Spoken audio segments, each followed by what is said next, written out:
Welcome back, ladies and gentlemen, to Deep Thoughts. This beautiful sunny afternoon. It's about 73. Chemtrails are lighting up the sky. And we're smoking one of the best Cuban cigars I've ever smoked in my life. All right, today is an example of where a listener posted something probably about 2 to 3 months ago that totally blew my mind. Now, back in the Mandela Effect Part 2, I had a listener post about Eli Whitney being black. There's only about a fraction of a percent of you that actually thought he was white, or at least are claiming such things in the comment sections. I've only had one friend say he thought he was white after holding back, waiting for me to tell him first, and then, of course, he totally knew after I told him. And that just, because again, I have an inventor in my family, and it's linked to the cotton gin. It wasn't cotton-based, but it was based on the mechanics that was figured out in the cotton gin. I was raised with the fact that Eli Whitney was black. My school said he was black. And again, my friends and business partners that range from at least 73 years old to my age, and there's folks in their 50s. I represent the 40s, and all my friends represent the 40s. So if it's a flub in the educational system of America, then you have folks that are born in 1944 thinking he's black. People born in the 50s thinking he's black. People born in the 60s thinking he's black.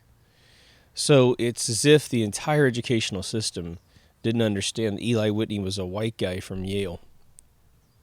But a comment came in the other day that really blew my mind, and I wasn't able to, for just busy reasons, to really put a lot of thought into it. And more recently, I recalled it because I couldn't get rid of the comment in my head. And if you're the person, I can't remember what your name is.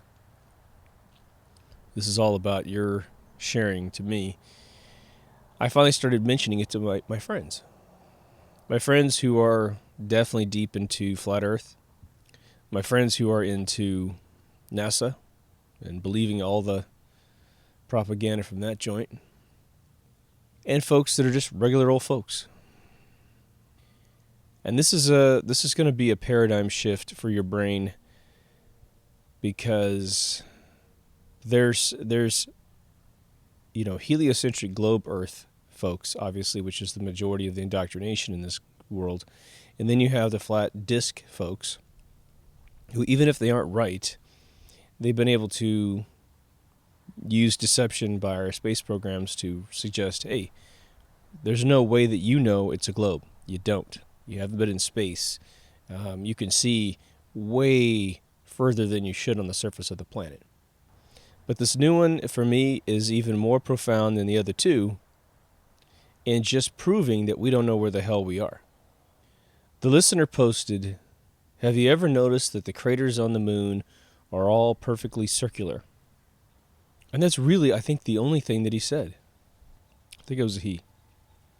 And once your mind starts to process that,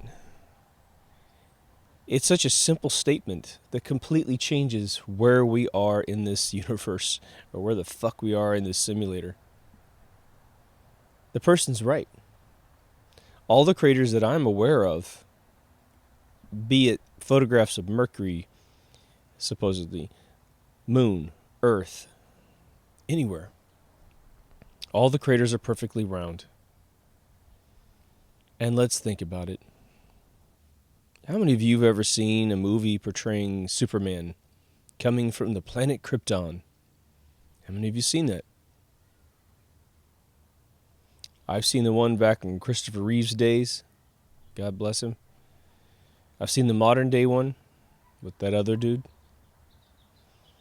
And every single time his capsule comes in from Krypton and hits the surface of the Earth, what happens? It ain't a perfect crater.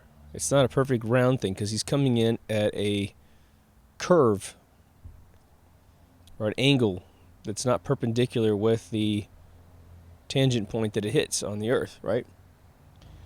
It is coming in and is creating a big, long gash in the ground, and then there's the pot at the end. Now, why do they portray it like that? Well, because it scientifically makes sense. What would be the odds that his Krypton vehicle would be coming in with a planet that's going around a sun at, obviously some demonic 66,000 miles an hour. It's also rotating 1,000 miles an hour roughly at the equator. The object coming in is going God knows what velocity. The amount of space debris, meteorites, comets, whatever, that would ever come straight down should be none. Not just a little bit, but none. Because as you come down to Earth, again, it's moving, it's rotating, and you're moving. To sum up all the vectors and create an absolute cancellation of movement, such that this is just like plop, boom, straight down, that's bullshit. It's not going to happen. Everything's going to be oval. Everything's going to be a gash. It's going to be fucking weird. There should be meteorites that come in that are so goddamn big they take the top off of Everest and just keep going in space. But it never happens. So what's that mean all of a sudden? What does it mean? Well, the moon's covered with this shit, right? The moon is covered in what we have been told are craters our whole goddamn life. And some of them, they have these gigantic, what looks like splatter marks. I think it's the one in the southern hemisphere that just, it's whatever hit it, it just wrapped around the whole circumference. I think the backside has the gigantic impact. And then what have they told you about Earth? I have personally been to the big giant crater in Arizona half a dozen times in my lifetime, maybe more. It's perfectly round. I've been there. I've seen it. And then I went to Hawaii and I saw Diamond Head, which is perfectly round, looks exactly like the crater in Arizona, but because Hawaii has volcanoes underneath it, or at least one gigantic spout that as the crust of the Pacific comes out of the tear of the bottom of the ocean, it's shifting across this little pipe in the ground. And that's how we got all the islands. And of course, as the ocean erodes the islands, they get smaller as they go west. They can't say it's a crater. They say it's a volcanic eruption top. All right. We might be getting somewhere, right? Because that was pretty cause and effect, right? The big island in Hawaii, which is being formed or was just finished being formed, it's the least inhabited island besides the teeny tiny ones at the end because it's mostly volcanic mountain. It's really tough to build a planet or build a community on top of that. You need a few million years to erode that shit down. But now let's take the moon. The moon's covered in these things. They tell you it's been a tremendous amount of impacts. And it's the weird thing was a few episodes ago I suggested, if this thing is so goddamn covered, why haven't they happened in our lifetime? We have not seen a single new impact on the moon in recorded history. We haven't.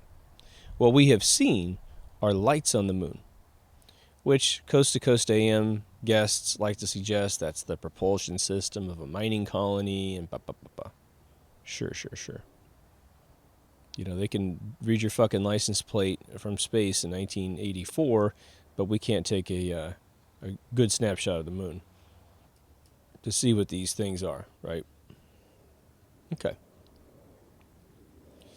Now, if you go back to my Electrical Universe episode, we talk about what I believe, and I'm paraphrasing other researchers like Eric Dollard and other cosmologists that are now re-engineering the entire universe as an electrical universe. And again, that does go back to the heliocentric side of things. And we're going to loop back into flat Earth too. I think it's funny. Some people bust my balls for giving flat Earth people an equal voice on this show. And I just want to really put a fine point in there, why not? Why not?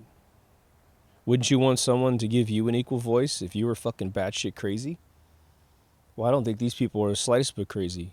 I think that they are 100% going, where the fuck are we? I'm not sure it's flat, but I know it ain't round. Or it ain't round to the degrees of curvature that we're told. So if you want to chastise anyone for getting on a flat earth representation, then you have to go and produce the other fucking proof that we're somewhere where you think we are. All right? Get in your fucking hot air balloon, go up 80 miles, don't use a goddamn GoPro fisheye lens, take a fucking 35 millimeter camera. Shit, take one from 1985 and is with film and take us all those fucking photographs, you know? Go into space, go into geocentric orbit, get us one shot of the Earth. Get us a shot of any body in space with the Milky Way in the background. If you want to give anyone shit for giving flat Earth people, which is, again, flat Earth is actually bigger than flat Earth now because it is a group of folks that believe it is flat disk, and there's folks that just say, man, I don't know. Should probably think of a better group title, but I think flat Earth's good for now. So, again, the hubris of certainty when you don't have the facts has got to have a third word for it, that is not good and something you don't want to be labeled by. So that's my digression there. But we have these pictures and supposed videos, which is fine, of the very center of a crater on the moon glowing. It'll glow for a few days, for a few weeks. And again, the reason why I'm going to, I guess you could say, poo-poo the idea that there are aliens on the moon mining it is that I believe it would be extremely easy for novice astronomers to notice the movement of vehicles on the surface of the moon. I really do think it would be a cinch. And again, what the hell would they need from anything in the universe? If you have interstellar travel capabilities, you have fusion capabilities. Fusion is the act of taking any mass in the universe and turning it into whatever you want it to be. So if you need helium-28, you can make it. You just can. But if you remember in the Electrical Universe episode, I talk about the center of every body in space having a plasma core. And if you're a flat earther, you need to understand you're going to have to come up with this. You should add this to your model no matter where you think we are, because Tesla in Colorado proved this point. And that's why the pyramids are built on aqua ravines, because there's a natural electrical meridian in the world, which is essentially thinner parts of the crust, the mantle of Earth. It probably, because the continents are moved around by the shifting of ocean plates, right? Continents move, but they don't move on top of another plate. They are attached to a plate that stays stationary, but the one in the ocean of the Atlantic and the Pacific create new, so it keeps expanding the surface of a, say, basketball, you could say. And that's why you can move out of the meridian line and lose all of your electrical charge. So it could have been when the pyramids were built for thousands of years, the meridian was right there. And again, it's just a thinner part of the crust that allows the electrical energy from the bowels of the earth to hit the pyramids and create probably a lot of power that could be just harvested with virtually no mechanical complexities whatsoever. But again, Tesla in Colorado put an infinitesimal amount of electricity down on the earth, creating a siphon of infinite energy out. And when I say infinite energy, the way the electricity works is like garden hose in one area of explanation. If you had a 1-inch diameter hose, it's going to give you 1 inch of water infinitely. If you had a 1 foot diameter hose, it's going to give you 1 foot of water diameter infinitely. So it's whatever you can conductively pull out of the ground is what you will get infinitely. We know the moon expands. We know it expands because if you look at Neil Adams' moon computerized shrinking of the moon, those big giant seas on the moon's surface, when you shrink them out of existence, there you find that there are two craters on both sides of the sea, that when you get rid of the sea, the two halves of it come together perfectly, and again, it makes a perfect round circle. So let's think about it. The center of a crater glows every once in a while. We've seen this. People videotaped it. Well, if you take a crater, it goes down into the ground. And some of the craters on the moon are so massive that, I shouldn't say craters, these divots are so large that we have a hard time conceiving of how far down they are. I believe the one in Arizona was claimed to be half a mile down, but I don't think it actually is, but because that would be a fucking hell of a drop. It's definitely several hundred feet down. I believe the dimension when I was a kid was told to me as being a mile across, 3 miles around, and half a mile down, which is bullshit. So it must be like, I don't know, 1/10 of a mile down, maybe. It's big. But if you think of the core of the moon, which again is substantiated by NASA in one way, in that they said that when they slammed a piece of copper into the base of the moon, that it rang like a bell. If they're faking that stuff, then, and that's one thing you can actually imagine they could possibly do, an unmanned vehicle traveling to the moon, whether it be 3,200 miles up or 237,000 miles up. They slam supposedly a 500-pound piece of copper into it to kick a bunch of dust into the sky so they can, into the atmosphere there, or above the surface, so they can do a spectrogram, see how light bounces through it, and see what it's made out of, to see if there's hidden properties up there, CO2. But if it has a plasma core, then we don't know how thin the mantle is on the moon. It could be a lot thinner than Earth. And this point at the center of one of these round imprints could be very thin towards the center, or it could be, again, just like Diamond Head, it could be the center of a volcano that is now spewing, instead of lava necessarily, because the light seems to be fairly blue. Well, plasma leaking could be a lot of things, right? But it leaks up through the center. But let's go back to this fabled story of craters. They obviously aren't craters. Craters being defined as a foreign object hitting a planet or moon and causing a divot in the surface. That's obviously not what it is. Because of Diamond Head in Hawaii, on Oahu Island, with Honolulu, that's a volcano. And you've seen volcanoes all over the frickin' planet. After they erupt, all the soot gets blown away, rained away, and the interior falls in. At that point, we have a perfect concave radar. But I know what you're thinking. For those of you who've been to Arizona, and I've been there too, as I said in one of my other episodes, they show you these big molten iron rocks inside the gift center. And you could buy little packages of molten iron, because they say, when it comes from space, it's usually pure iron. I've talked about the embalming tools of the Egyptians, where they picked up rocks from the desert. Supposedly how NASA supposedly picked up moon rocks. But then again, NASA's lost all the moon rocks, so maybe they're not as bulletproof as we thought.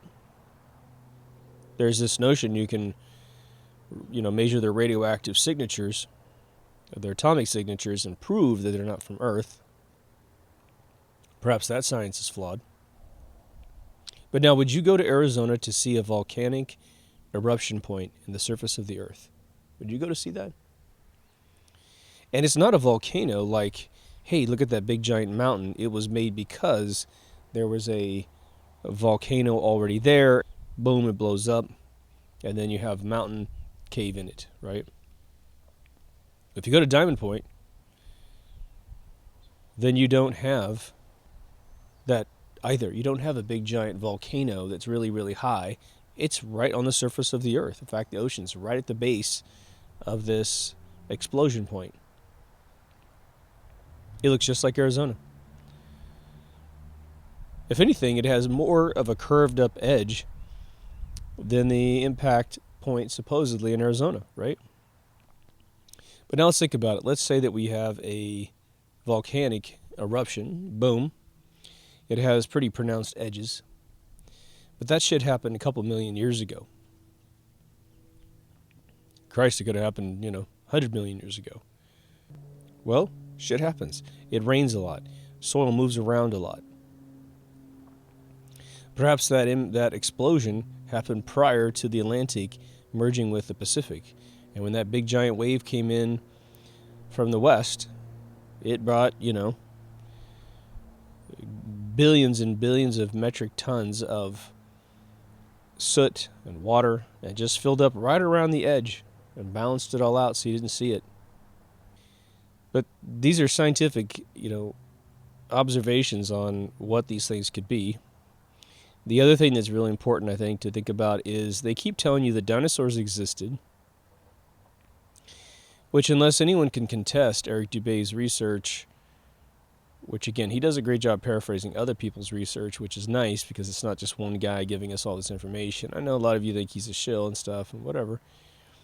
Again, he proposed that, his research suggested that a man who was a Darwinist disciple writes a paper around 1850 suggesting that a race of beings that were very large existed on Earth. Why the fuck you'd even say that, I don't know. 7 years later, roughly, someone finds a tooth. Someone creates a fictitious being around a fucking tooth, right? And then when we start finding them, oh my God, they look exactly like the fictitious thing that someone made. I mean, that is, I'll give you odds that are even better than those odds of that being true. If those couple facts, it's really 3 facts, right? Someone writes a paper, someone finds a tooth, fakes a dinosaur around the tooth, and then the third fact is that someone found a dinosaur and it matches the dinosaur that was faked around the tooth. Okay, think about it. It would be like you've never seen a Van Gogh painting. And I take a Van Gogh painting and I copy it and I print out a beautiful color copy and I cut out a tiny fucking part of the painting, right? Some half-inch cube, and I give it to you, and it's Starry Night, and I say, this was a painting made by a famous artist. And you go, well, I know what the rest of the painting looks like, and you paint around that painting, and you finish Starry Night. And then we go to the Met in New York and hold it up, and it's goddamn pixel perfect.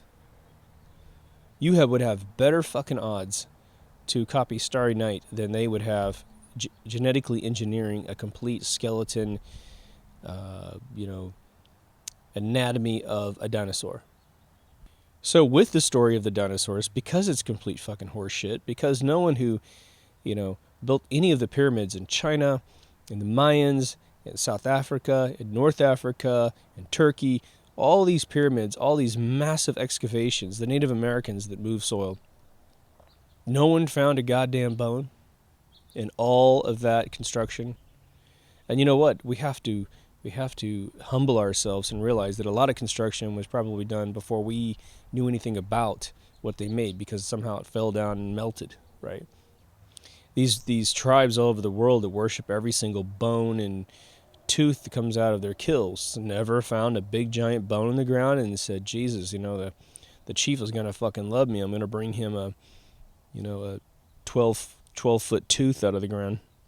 That never happened. But what do? They sell you this classic, what they call extinction event. And they found this big crater-looking thing on the upper coast of Argentina or Brazil? I think it's Argentina, right? Whatever, the northern part of South America, and it spills into the ocean. It's this big round circle, and they said, look, there is the impact point. Again, perfect fucking circle. Whatever the fuck this thing was, for it to be a meteorite and a crater, it came in perfectly down, just like every other thing on the moon and every other thing on this planet and every other thing we've ever seen in any other planetary body has been theorized to exist. And of course, you have documentary after documentary that is sedimentary rock analysis, where these guys go off, there's all this sedimentary rock, and they find the layers of super dark soot, very carbonized stuff, and they say, look, the whole Earth around this time got covered in soot. And it has to be the reaction of a crater. When every single time it's ever happened when we're alive, Pompeii, Mount St. Helens, countless other volcanoes around the world, that has always been the byproduct of a volcano, never of a meteorite. Now, there is the very odd explosion over Russia back in 1908, right? That's a pretty damn good mystery. And the way that they described it was that some sort of comet, again, perpendicularly came down to Russia and exploded when it basically had our atmospheric pressure on it, having gone from a zero pressure environment in space, getting pressurized, it explodes and creates, it's funny because they loosely try to reference that it somehow achieved fission in its explosion. An icy ball from space blew up and created fire, waves of fire that mimic what we now know as the atomic bomb. The outer rings were more burned than the center because supposedly the shock wave put out the center first, and things on the outer rim of this explosion burned more. And we have eyewitnesses that sat on their patios of their log cabins back in the day. I've read a couple of their testimonies, and they said, there was this wall of fire that hit me really fast, lit me on fire, lit my whole home on fire. I'm sitting there burning, and moments later, a concussion of wind came through and put us all out. They got minor burns on their body. Who knows what that thing was? I'll have to put some more thought into that. But if you're staring down on a planetary body, and again, we do have high altitude photographs of whatever the hell we're on, and you see perfectly round things that look like craters, it ain't a crater. So let's talk about what these things could be. Now, I got a whole episode on the moon, and this is probably nearly a moon part 2. But it's so one-dimensional. I'm just going to obsess on these round divots in the surface that it doesn't really do it justice to call it moon part 2. I think I'm going to call this episode "Do Craters Exist?" We'll see, and then put a flat Earth footnote to it. But we don't need an extinction event if the fabled dinosaurs are nothing more than glorified cartoons. We don't need it. Didn't happen. However, what's very interesting is that divot in northern South America, it goes into the Gulf, it could be directly responsible for the sedimentary rock that these geologists and scientists think they found. But it ain't a goddamn meteorite from space. It's nothing more than the crust of the Earth puking its surface back into the sky. Now, with my version of the electrical universe, you have a plasma core to a planet, which causes all the magnetic poles and compass alignments that you're very accustomed to.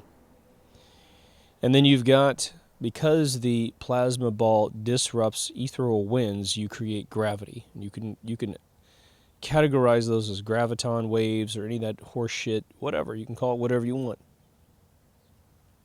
They do exist. It would just simply be measuring the negative space and classifying any turbulence in ethereal winds into some sort of wave. Fine, knock yourself out, right? But when you create a negative space situation in space, you are going to start attracting mass from space. If there's any sort of slower moving plasma energy / ethereal energy, you're going to have iron, you have whatever the hell, helium, all the base components, definitely tons of hydrogen. And it's going to start gathering on your ball, your plasma ball. Earth, technically speaking, didn't have to form in this solar system. It could have formed anywhere in the universe and then simply finds its home circling this bigger plasma ball called the sun. And of course, that's a heliocentric model. Again, we'll loop back to flat Earth after we do this basic heliocentric model. At that point, you have this essentially infinite energy that is the core of every planet.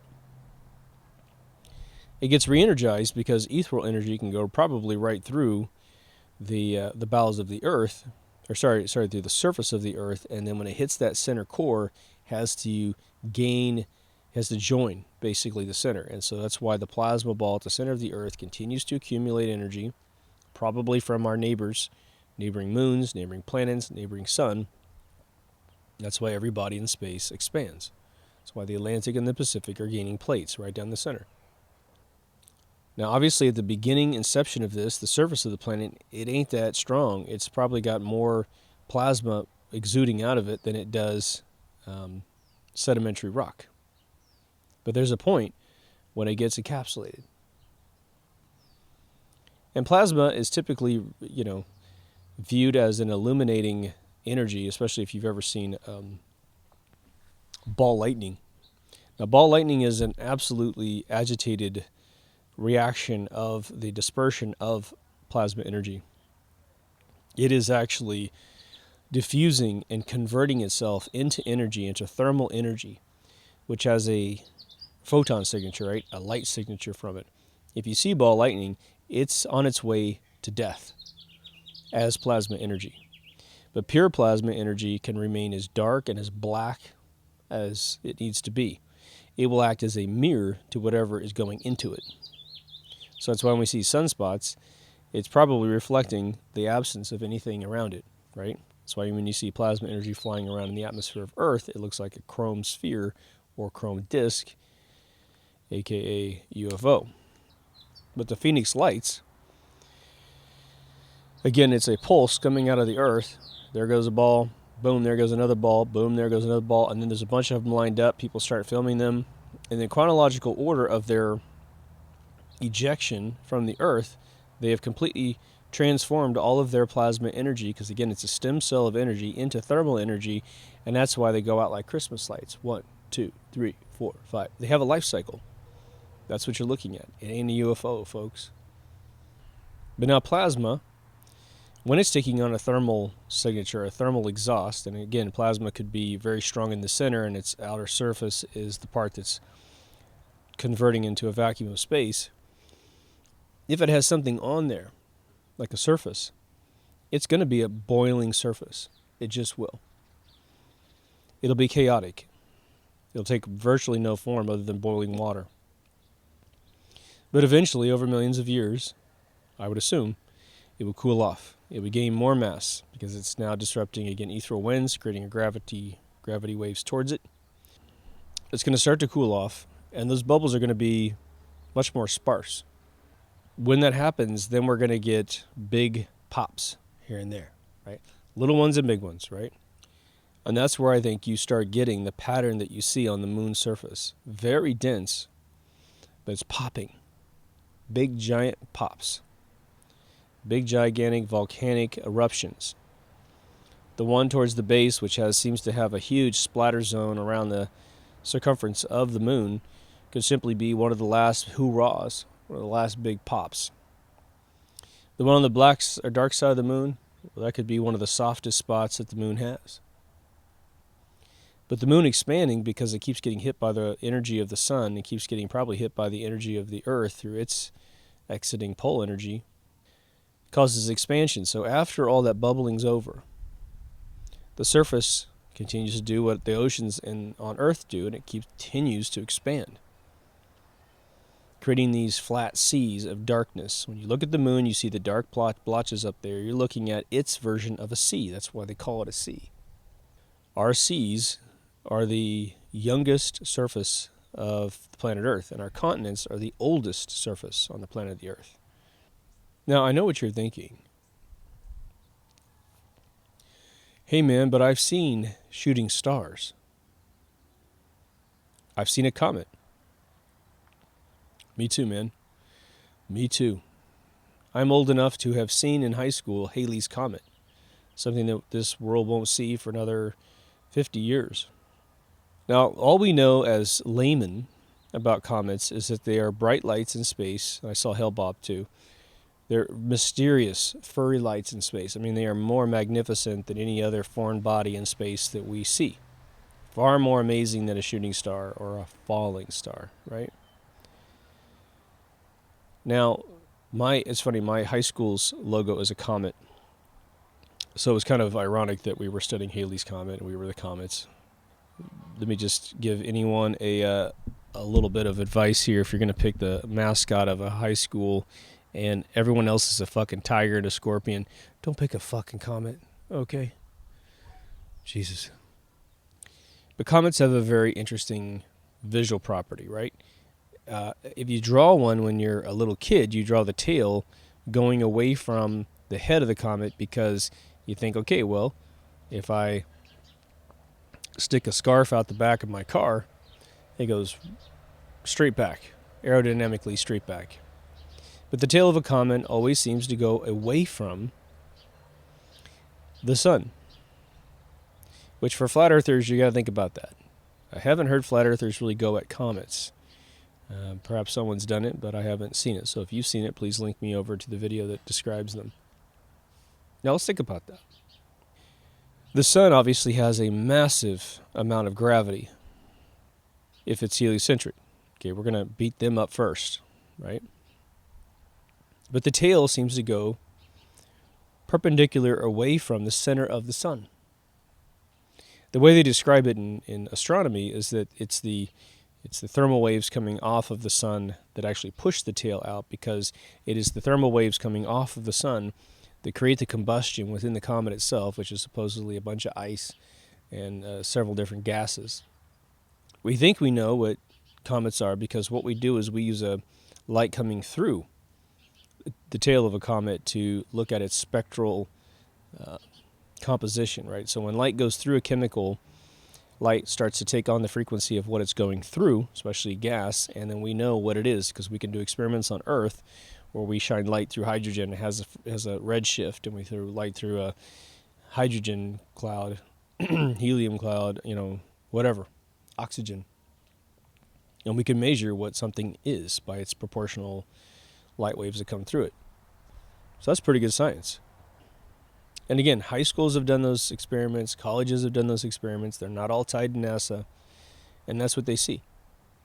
So when I say, or ask the question, do craters exist? The big question is, well, what else would everything be? Comets exist. Halley's Comet was up there. Hale-Bopp was up there. Now, some of you might go, well, they're UFOs, man. And then my question is, why? Why would they be UFOs? Why would you want anyone to know that you're there? And why would you create this really weird tail effect? And why would that tail have chemical redshifts and spectral analysis that mirror things here on Earth? Are they running off of ice engines or something? Probably not. Looks pretty organic to me. Those of you who have read news articles about meteorites falling out of space and hitting pedestrians, hitting cars, I think one of them even hit a woman's hip. And I think that was after bouncing off something else that wouldn't, obliterate her body. You're thinking, well, we know meteorites exist. For those of you who've seen meteorites fly in the sky, as I have, every human being has seen a meteorite by the age of 15, probably, unless you live in a city your whole life. If you believe meteorites exist and you think you know what they are, then you have to look up a couple things. Orbs from space, and start looking at these metal orbs that keep falling out of the sky all over the planet. That seem to be engineered by intelligent life with rivets on the top. Some of them look like fried up, fiberglass spheres. No space agencies claiming them whatsoever. And again, why wouldn't the Russians say, oh, that's the NASA so-and-so object? Why would NASA say, well, that's Russia's so-and-so object? Why would everyone keep their, lips zipped on this? But they used to call them falling stars, didn't they? I've talked about this several times. All right. We have not seen, there's no recorded video, and nor does any person I know discuss this, but no one has seen a meteorite come up from the horizon. Up from the horizon, burning straight up, and then disappearing. And just as it is absolutely astronomically against that every single crater would be perfectly circular, so is it that you would not see during a meteor shower especially, a couple zingers up from the coast. Now for those who are flat earthers, with the firmament dome having some sort of celestial pattern that is actual physical created pattern out of orbs that are burning, the falling star starts to kind of get towards something that makes sense, that somehow the stars are disappearing, which NASA says is a result of black holes interfering with light, which I think is fucking hilarious. And let's talk about. I think they even suggest that aliens were manipulating this at one point. Let's say we all had jetpacks, and that was like standard technology, some anti-gravity flying backpack that couldn't take us to space because it just can't do it that to that extent, but it can get us into the sky, maybe the first 1,000 feet. And your buddy goes up there and holds a flashlight and shines it right down at your face, and you can see it. And he pushes geocentric orbit at that height, that XYZ in the sky, and you can see that light. What NASA's suggesting by black holes blocking that light is that you got a second buddy who can somehow fly up there between you and your buddy, and he's got a big black tarp or something, right? A big black, piece of cardboard or something, and he can somehow get between you and that light, and then he has to stay there the whole time. Somehow he got there with movement, because we used to see the light, and now someone moved in its way, and they hold that position. They're no longer moving anymore. As if black holes are just going, psych, can't see the star anymore. So NASA has admitted that stars are disappearing out of the patterns of sky lights at night.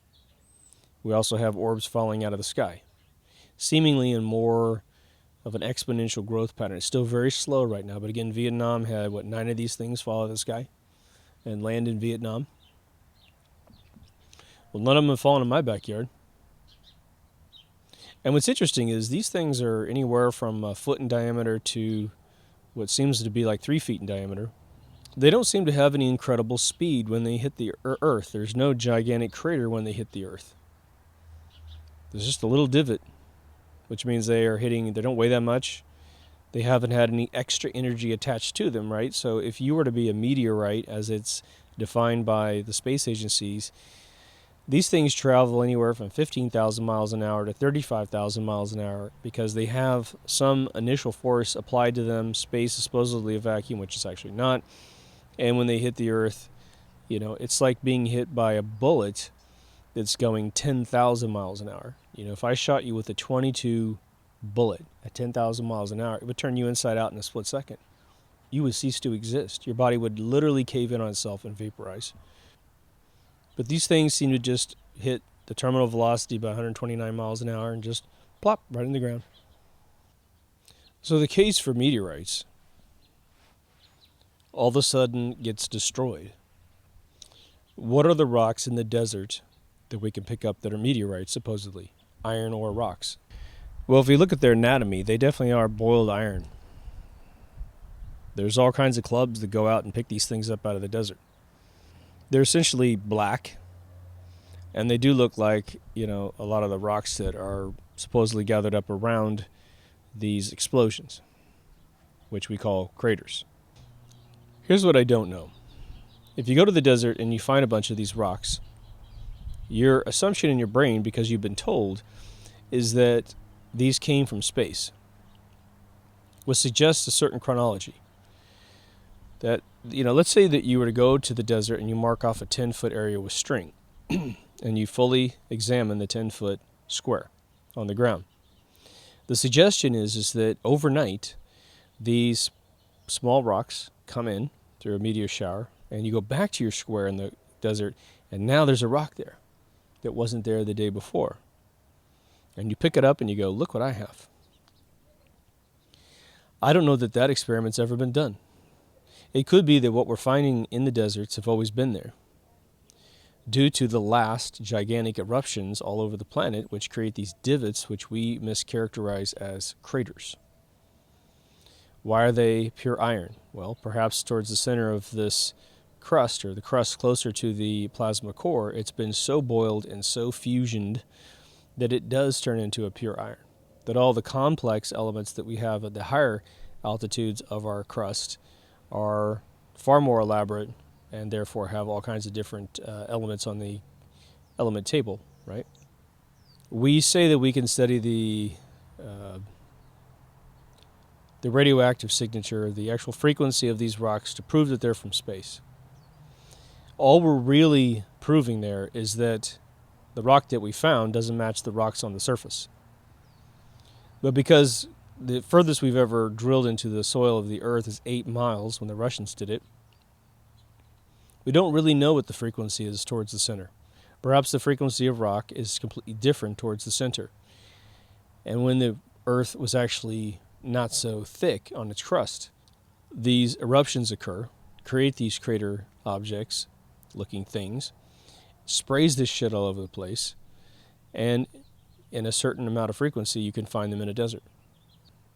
Let's face it, the surface of the Earth has been pretty calm for a very long time, flat or round, or globe, right? But nothing changes the fact that the moon is no longer an object that's been pummeled by meteorites. It just wasn't. It absolutely was not. Now, there was a theory that I mentioned a couple times, which I think is utterly fascinating, that the moon was formerly a sun and it expired, and that the sun was put there as a replacement. Now, the reality of that is that if someone had that kind of power, they wouldn't leave the old one there just to kind of fucking mess with our brains. They wouldn't. But look at the surface of the moon. If all of those little craters are boil marks, that it could be a young planet. For all we know, the way that planets are actually created by the folks that created this universe is that you take a body, a plasma energy body, put it next to one that's already incubated up, and it's siphoning off the energy from Earth in a way that incubates it up to a young planet. And then they come and grab it and push it somewhere in the universe where it can continue growing and become an Earth. The idea that the moon's orbit is actually drifting away from Earth is fucking laughable. I'd love to see the calculation on a computer to account for the fact that this moon, which is 1,200 miles in diameter, next to an 8,000 mile diameter Earth, is ever going to go away from Earth. It's going to crash into the Earth. That's what would happen. Orbits always descend. They always descend. Because unless something comes up to the moon and gives it an extra push, it has no extra velocity. It could slingshot into a more elliptical orbit and then slam into Earth. So it's gaining some distance from Earth, but it's always getting closer on one of the XYZ axis. Now, for some reason, we have been told that there's this huge meteorite cloud around the solar system between Mars and Jupiter. There are folks that have written books that say that used to be a planet that then got annihilated in some war. All right. If you had enough mass to create a cloud at that diameter / spherical diameter in the solar system, and you were able to put all those pieces back together and say, look, we have a rock here. Again, that's ignoring a plasma core. It would be so massive, it would dwarf Jupiter. It'd probably be damn near the size of the sun, because that's a tremendous amount of particles, right? Remember, if the sun was 10 inches in diameter, the Earth would be 30 plus feet away, about 36 feet away, and it would be a third of a period on a piece of paper. And you're telling me that if I go further out to Mars, which is a third of the third, it's an infantile speck in space, and between that and this thing that's 1 inch in diameter, which is Jupiter, there's a cloud that completely encompasses that orbital sphere, and there's little particles all over that cloud. Even just a belt in that area, it would be massive. They say that meteorites come from things that collide with that belt. I'm telling you, the one thing that we have screwed up in this planet is that people don't study science enough and study core mathematics, just basic shit. Fuck Algebra 2 and all that horse shit. Basic cause and effect models within your own life, stuff that you can see in your living room and your backyard, right? When you watch baseball, you learn a lot of physics, to be honest. You learn a lot of geometry when you look at that. If you play pool and you understand how to put a spin on a ball, you're studying all kinds of stuff without knowing it. So the reason why I mention that is I think that you've got scientists out there that have to come up with thesis papers to get their PhDs, papers to keep themselves employed at colleges because they're supposed to, regurgitate or supposed to output, research. And they can literally come up with these fucking ridiculous theories about things, and no one's around to check them. Sure, they got their peers and stuff, but hey, you telling me that scientists are creative? A little bit. I think every 100 years we get maybe 2 scientists that are creative, right? The last 150 years we got Nikola Tesla and Einstein to be creative. Once we got to Oppenheimer, it started getting really mathematical and very analytical. We lost a lot of theory. So the problem is that we have these physical models injected into our brains, and we end up believing them without having a single fucking scrap of evidence. And it's amazing how the evidence is so flimsy sometimes. You know, Einstein theorized that if a body in space were going away from you, that the shift of light would be red, and if it's coming towards you, the shift of light would be blue. Sure, there's a formula that'll tell you that on a piece of paper. But then when they tried to decide whether or not the universe was expanding, they realized that everything was moving away from the Earth, putting Earth at the center of the universe. Then thus regurgitating and reprising this idea that God put us at the center of the universe. We are the most important thing, and everything else is going away. As if God says, well, then if Earth is here, then everything else in the universe has to go away from the Earth. That's just the way it is. When Hawking was challenged with his Big Bang theory and the fact that everything was going away from the Earth, he came up with this unbelievable line of horseshit that everything is on the surface of a balloon. You know, like if you just put a bunch of dots on the edge on a surface of a balloon, then you blow it up, every point's going away from every point. Okay, more mathematical hocus pocus. Sure, that's true.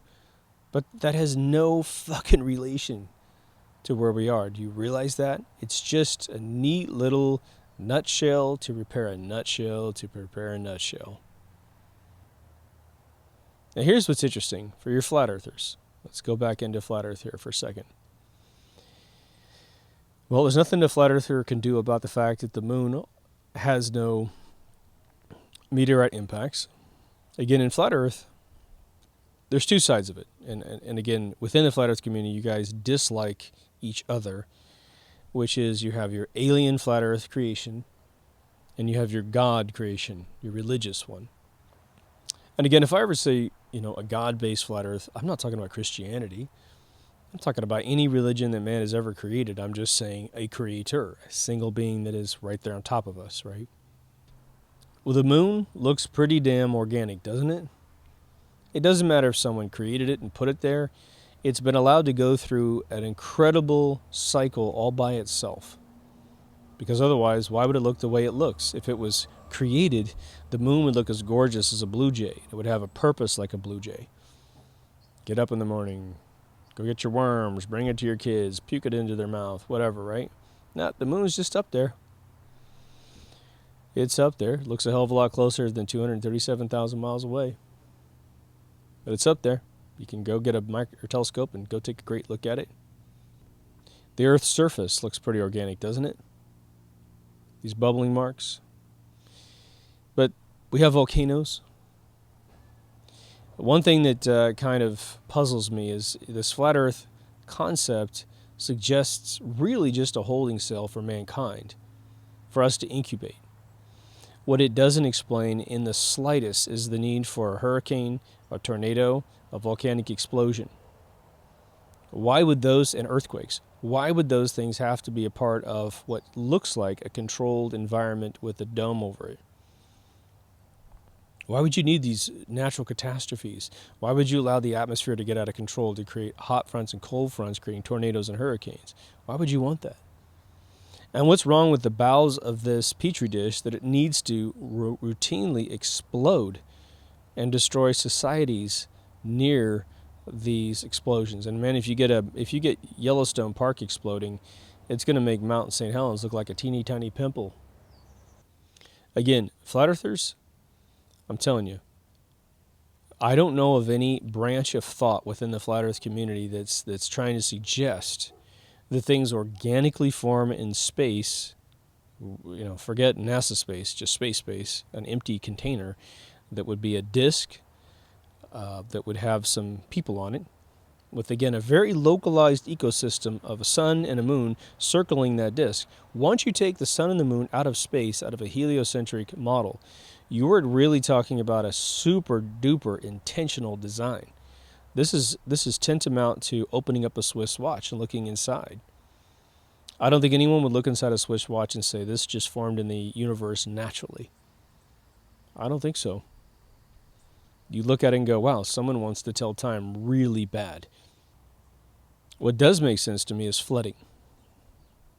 Flooding seems interesting, and it's been portrayed in several comical pieces in the last 5 years online, which is if the dome owners were to get upset with the way that we're behaving in the dome, or we start to figure out that it is a dome, we start going to the edge and knocking on the door, knocking on the wall and saying, let us out, and they have something that they're trying to accomplish with our life force inside, then you flood it and you reset. Or she whispered to some dude, build a boat. But let's think about sort of the core of what's causing the flat earth thing to occur in people's minds. The number one thing is we have space agencies who have utterly and completely lied to us. So we have to take what they've told us about where we are and just subtract it out of our lives, right? For those of you who have taken photographs of objects really far away from where you are, we have Catalina Island off the coast of Orange County here in California. It's 26 miles away. Well, you can sure see a ton of it all the way down to the base. The light towers all over the world should be way on the other side of the planet. And again, you may not be able to calculate curve left and right, but you can definitely, there's nothing that's going to stop the curve right in front of you if it exists. You know all the examples. All these folks in the military say we never compensate for curvature. We shoot things with guns. Snipers think they do, but Christ almighty, a bullet doesn't go far enough to need correction there. The only thing snipers do is they compensate for the fact that as a bullet falls out of a barrel, if you take a bullet and hold it right at the barrel point and you let go of it and it falls straight to the ground, that is the exact velocity, or I should say speed, at which a bullet falls out of a barrel of a gun, even if it's going 4,000 miles an hour out the chamber. So that's what you're compensating for. It's not a curvature of the earth thing. You do not fucking shoot far enough to need any type of curvature calculation. So I'm going to tell you, I don't think craters exist. I no longer think craters exist. And this is due to a comment from one of the listeners. And what I did was I looked up there. As soon as I heard that, I went to all my photographs of the moon, looked on Google, started looking at all these craters. And even though, they get elliptical as they go around the curvature of the moon, they're still perfectly round. If you look straight down on them, it's phenomenal. And again, I believe without question, since, let's say, the early 50s, we have pretty good optics to look at the moon. It goes back even further than that, but let's just say since the 1950s, we would have one massive impact on the moon. Come on. I know that Jupiter's a good vacuum, but I think it would have got nailed once. I think Earth would have been nailed once. But think about the fear-mongering of believing that there's Earth killers out there. I mentioned before, and again, NASA supposedly provided photography of this, still shots of, again, not a video, which is interesting, but still shots of the 3 gigantic objects that penetrated the clouds of Jupiter. And I want to talk about gas giants here and give you a little kind of epilogue on the electrical universe, because one thing I didn't do is talk about how gas giants could exist with a plasma core. But let's finish up on these big giant things that supposedly went into Jupiter. Well, one, the folks that told us that these objects hit Jupiter was a lying space agency. You have to put that into the mix. It's sad, but we have to do it. If it's a flat Earth, then, again, in a flat Earth model, looking at the planets and noticing that they're round and being able to photograph them rotating, as many junior astronomers have done, universities have done that aren't plugged into giant space agencies. They're up there, they're round, they rotate. Why would someone and an intelligent petri dish design put these things in space for any reason whatsoever. You know, you only have to lie about a paradigm once you've taught the paradigm. You mean to tell me that they built this petri dish that's flat with a dome over it and let man exist for pretty much its entire existence up to about 500 years ago. And there are some disputes that people knew that it was round way before that. Again, it looks like the Egyptians knew a long time ago with their symbol for month and year, looking like orbital bodies around the Earth and the Sun. But why create them in the first place? We wouldn't have missed them. The argument could be made that once you portray an identical object as the one that you're on in space, and you put more of them out there than the one that you're on, which is very easy to do, which is 2, then it starts to create obsolescence of your importance in the universe. It starts to make you insignificant because you are one of many. And then as you see the stars and they're theorized to be like your sun, then you start to imagine that there are trillions and trillions of planets out there. And of course, NASA, creates a CG planet, gives it to CNN, and says, look, we found a new Earth-like planet out there. We're up to like 22 Earth-like planets or some bullshit. And they actually publish a goddamn CG image of a fake planet. And then you bump into your idiots and they around the world, and they're like, did you see the new planet that they discovered?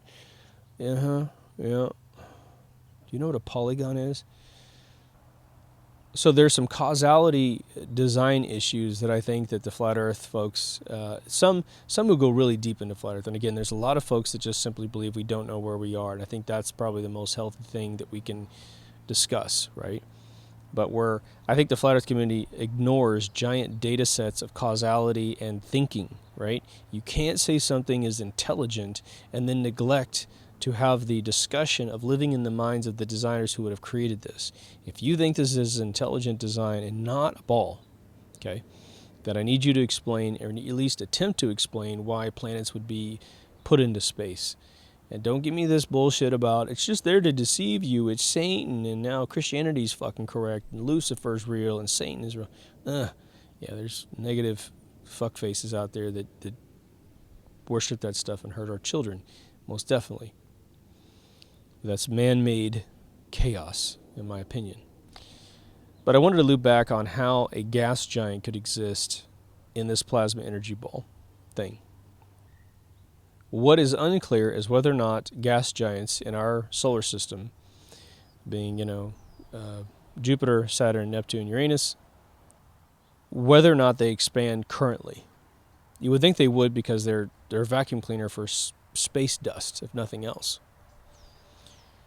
But you don't, if I say that the Earth and all hard bodies in space have plasma cores in them, which is an extension of what the atom has in its center, right? Then how would anything ever get dusty and transparent and lack density? Now, my electrical universe episode, I talk about the fact that if the crust of Earth continued to expand forever, eventually there wouldn't be enough dust to catch up with the expansion, and the surface of the Earth would simply atomize.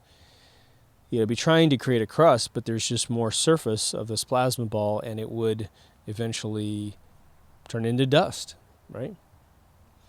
What happens when you dry mud on a surface like a towel, and then you shake it really, really fast? It atomizes into the sky, into dust.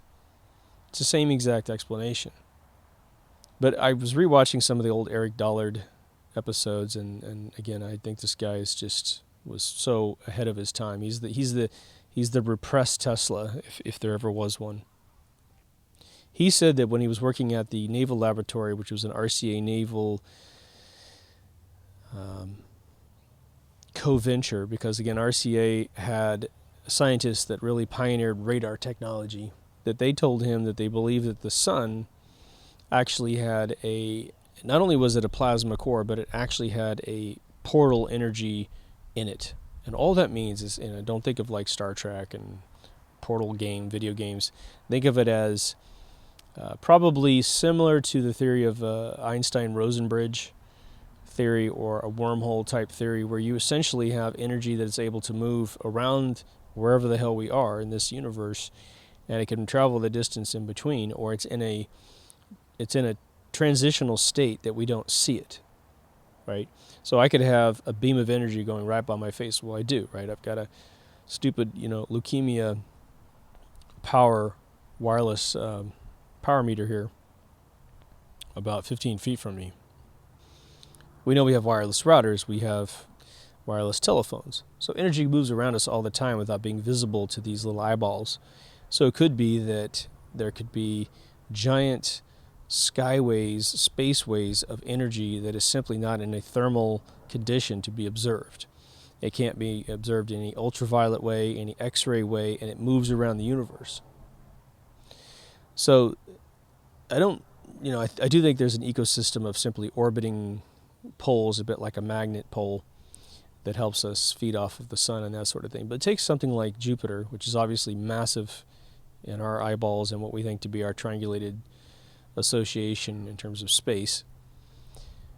And somehow, it not only does it expand to the point it erupts, but there's another thing that could actually occur, and that is that as it expands out and bursts its crust, at some point that bursting might free up the energy to essentially disperse out of its center, as if they kind of rely on each other. When I talked about depleted uranium in the toxic episode, I tell you that, depleted uranium, when it is in a solid state form, it does what's called shielding. It has radioactive shielding, where it basically the exterior fights the exterior, and it kind of holds most of the radiation inside. Again, you don't want to sit on a bunch of ammo that's DU.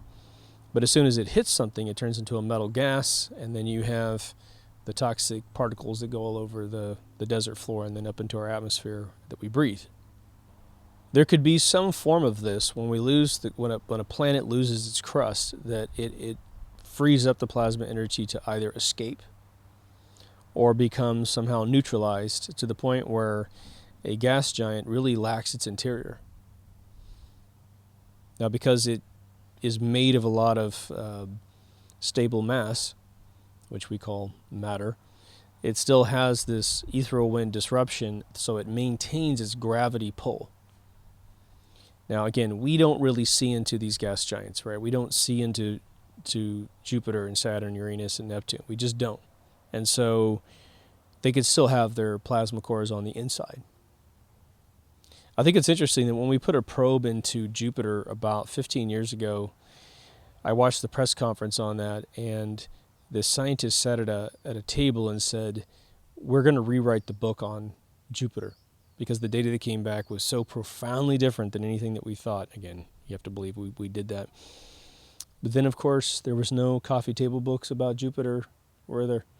No revolutionary revelations about what was in Jupiter. The guy that said that never became famous. What Jupiter is what Jupiter's always been, a gas giant, primarily hydrogen. I think that's important to remember. So tell me, do you think the craters exist? Have you ever seen the craters created by volcanoes and how perfectly symmetrical they are? Can you find an impact on the moon through any picture that looks like a grazing hit, and why wouldn't there be thousands of those? Can you create a computer model that mimics gravity and put a bunch of little particles in it, throw them in there at the same velocities of meteorites, and have them strike a globe and have them be all perpendicular impacts? I don't think you can. This one realization, this tiny little sentence, have you noticed that all of the impacts that they call craters are perfectly round? That's just as powerful as the statement, we don't have a single picture of Earth from space that isn't a CG composite. Meaning we've never been out there far enough to take a picture. Lies. Stupidity. We need to use every mechanism we can to wake up society, right? And I'll tell you, this one is easier to prove than any of the curvature, flat earth stuff. You can have someone that is unwilling to digest the fact that NASA hasn't produced a single picture of Earth, and you can say, look at that goddamn moon. Pull up any moon picture you got. Look at those craters. What do you think the odds are? It just levels them right away. It might be our new smoking gun for waking up human beings. I think you feel me on this one. deepthoughtsradio.com for all the feeds. There's video if you like audio. There's audio if you like video. That's really all I need to know. There's a closed Facebook group. A lot of the footers in all these videos tell you to go to a Facebook page. That thing is just days away from being destroyed. I went ahead and said just delete it, but it takes 15 days to go away. So if you're clicking on one of the old footers, you're not going to find the feed there. So hopefully you've bumped into this before you go backwards, and you can join the group. And again, I've also changed it so I'm the only one that can actually approve a member, because I don't mind if you guys approve each other's posts as much, but I need to make sure that people are real, because I don't know what the fuck's going on with Facebook and all their fake accounts. I'm going to tell you that I believe that 1/3 to 50% of all the accounts, if not more, on Facebook are entirely fake, and I'm not convinced that Facebook isn't contributing to that, because when you buy ads at Facebook, they send you hundreds and hundreds of fake accounts to steal your money and to make you feel like you spent your money well. Shame on them. Anyway, take care of yourself and someone else, and I will see you in the next Deep Thoughts. Over now.